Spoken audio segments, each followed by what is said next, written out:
We're going to begin with Chinese reform music in this screencast. Now I'm going to have to skip around a little bit.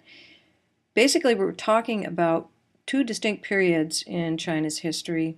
One, when the Chinese took over and China became the People's Republic of China, or PRC, right around 1949.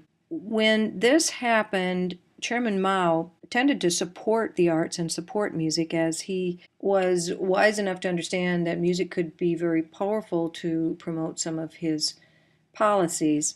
Therefore, the government did tend to support the conservatories where music was being taught, and folk songs were also collected, and some of these folk songs received the addition of Western harmonies. So the idea of the monophonic and heterophonic styles was somewhat supplanted with Western ideas.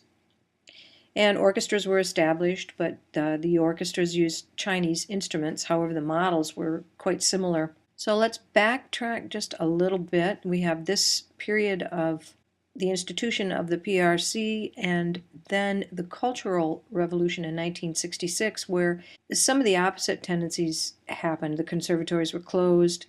There was quite a suppression of composition and performance. And just a quick bit of information. This is pronounced Xuan Zhen, as far as I can tell. He was considered the father of rock, and this performance with the red bandana was a protest against the communist state in 1992.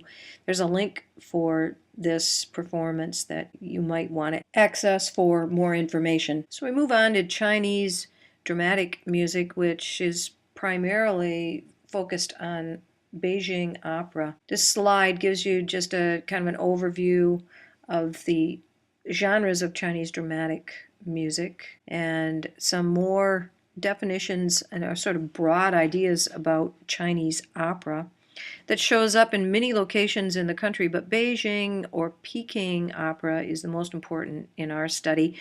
These operas consist of arias, which are dramatic solo singing. It's more melodic than the rest of the opera. There's some spoken dialogue. There's usually acrobatics and dance and instrumental sections in the opera. So acting is very important, as well as the ability to sing, obviously, and to learn stylized movements.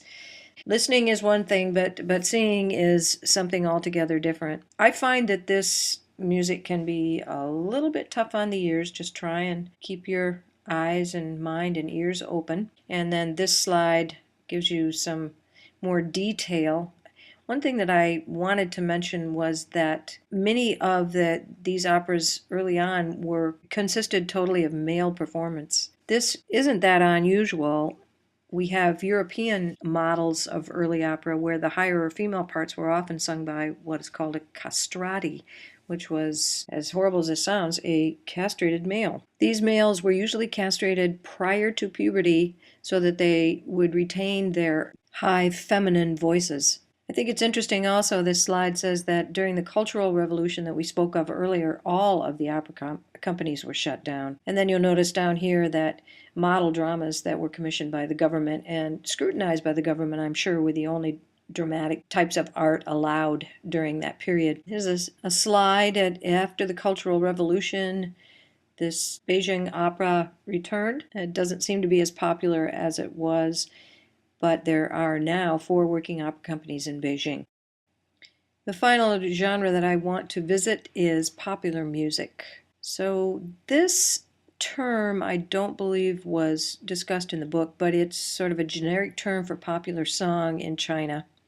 These songs were sung in a vernacular Mandarin, and they blended sounds of Hollywood pop, jazz, Broadway, and also Chinese urban ballads. One of the representations of this type of song is named Night Shanghai, in case you want to do a search for that and see if you can find some audio for that, but it will give you a good idea of what these popular songs sounded like. And then I just want to draw your attention to some of the other Chinese popular music groups, such as the 12 Girls Band, and there's a link for that. Sounds very much like Riverdance, but they utilize Chinese instruments in the group. And also Swan Zhen that we mentioned earlier, the trumpet slash guitarist that was on a previous slide.